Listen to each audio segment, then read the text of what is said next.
I don't have to settle. I don't have to tolerate the life I have, even if it's good. I want great.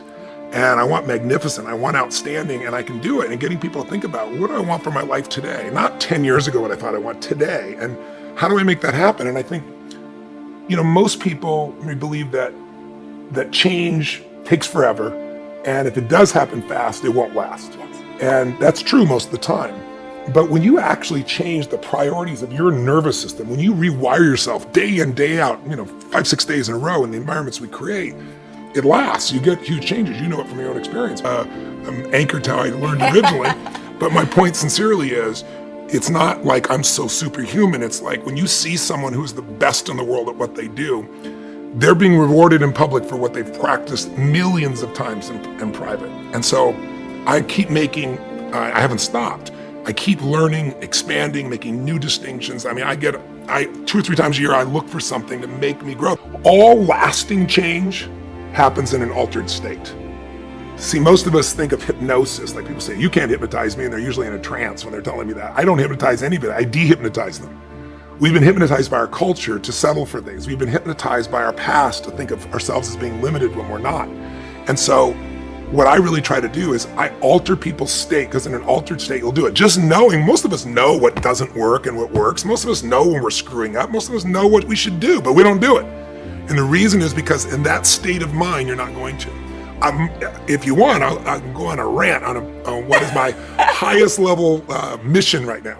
So for decades, my obsession has been, what makes the difference in people, right? Why do some people, you give them everything, love, joy, tremendous education, economic well-being, and they end up going in and out of rehab all day long? How many actors, actresses, wealthy people have you seen do this? It's sad. And then there are people that life has just beat the hell out of, right? People have gone through physical abuse, sexual abuse, emotional, spiritual abuse. And many of those people, rather than being broken, become so hungry, so driven, because they don't want anybody else to experience that. I'm an example of that they become masterful in things, right? But along the way, I was like, okay, so what am I really about? I said, my real mission is to help people get what they really want and help them have what I would call, you might say, I want to lose weight, I want to make more money, I want to have a better relationship, but what people really want is an extraordinary life, a magnificent life, which to me is life on your terms. Not Tony's terms, not your friend's terms, not even your spouse's terms. Like, what is going to light you up in this life? And once people know what that is, you need 2 skills to get there. One I've taught for decades, the science of achievement. And you know me well enough, and I know you well enough, that we both have been obsessive about finding the strategies that can help people get the result they want faster than they ever have. And you're brilliant at it, and I'm really good at it, and we have a lot of friends that are really good at it. But most people can figure that out. We can help them do it faster. And I think that's a great service, and I love being able to do that. And I love knowing answers that can help people so quickly. See, the people that will live their dreams, the 2% that will do that, these are, and write this down, become a risk taker. They're risk takers. They don't mind failing. They don't mind making mistakes. They're willing to take life on, take life in the collar. This, God said, if you're not willing to risk, you cannot grow. And if you cannot grow, you cannot become your best. And if you cannot become your best, you can't be happy. And if you can't be happy, then what else is there?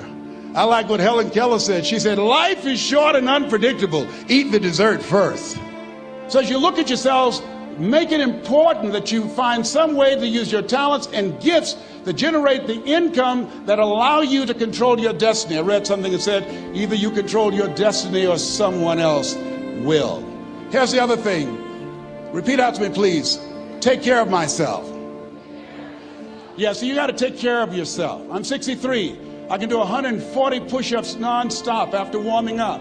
I couldn't do that when I was 20 years old. And the reason that I do that, the exercise reduces the possibility of cancer reoccurring by 32% or spreading by 30%. It helps to reverse the aging process and keeps you younger, keeps your mind sharper, and allow me to take care of my temple so I can continue to do my work, so that you can continue to do the good work that you were sent here to do. So you got to make it important to take care of yourself. Put that at the top of the list, because you can't do well and can't do good work if you don't feel good. You don't want to be like the man who said, if I'd known I'd live this long, I'd have taken better care of myself. Here's something else. Repeat after me, please. OQP. only quality people. Yes, look at your relationships and ask yourself the question, Jim Rohn would ask this question, what is this relationship doing to me? Sidney Poitier wrote a book called The Measure of a Man. I love the tapes because I love his voice. He said, when you go for a walk with someone, something happens without being spoken. He said, either you adjust to their pace or they adjust to your pace. Whose pace have you adjusted to? MIT did a study, and the study indicated that you earned within $2,000 to $3,000 of your closest friends and associates earn. Who's impacting you? Who's in your ear? What influence do they have on you? Dr. Dennis Kimbrough said, if you're the smartest one in your group, you need to get a new group. So practice the principle of OQP, only quality people. And somebody's saying, Les, can I change them? No, it's a full-time job changing yourself. Some people are so negative, they'll walk into a dark room and begin to develop. My family members and friends call me crazy for going to seminars, spending money on books and tapes and going to seminars. When are you going to stop going? I said, when I die. That's when I'll stop. When does a man or woman die? When their dreams die. When do we die? When we stop developing ourselves, expanding our minds, challenging ourselves, raising the bar on ourselves. The best thinking that I had at that point in my life had produced this life that I have. I need some help. I'm where Einstein was. He said, the thinking that has brought me this far has created some problems that this thinking can't solve. I applaud you for investing in yourself, for coming here, flying thousands of miles, investing money in yourself. I can tell you, based upon my own experience, you have something special. You have greatness within you. What you're doing is different. You represent only 2% of the planet. One great American said, I choose not to be a common man. It's my right to be uncommon if I can. I seek opportunity, not security. I do not wish to be a kept citizen, humbled and dulled by having the state look after me. I want to take the calculated risk, to dream and to build, to fail and to succeed. I refuse to live from hand to mouth. I prefer the challenges of life to the guaranteed existence, the thrill of fulfillment to the still calm of utopia. I will never cower before the master, nor bend to any threat. It's my heritage to stand erect, proud and unafraid, to face the world boldly and say, this I have done. That's what it means to be a part of peak potentials. Your unquenching desire, an uncommon desire to manifest your greatness. Give yourselves a round of applause.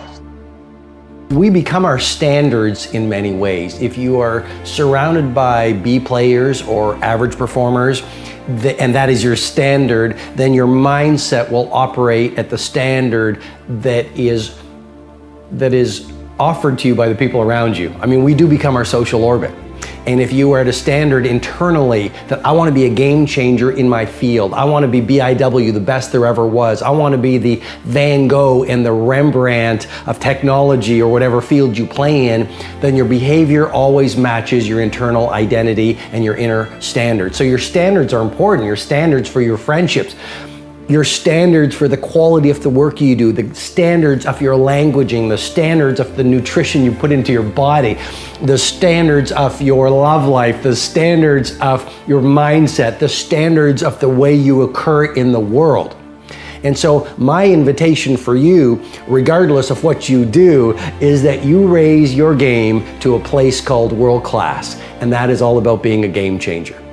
Now, I should caution you, and I don't like that word because language is so powerful and caution is a word that really is a little dramatic.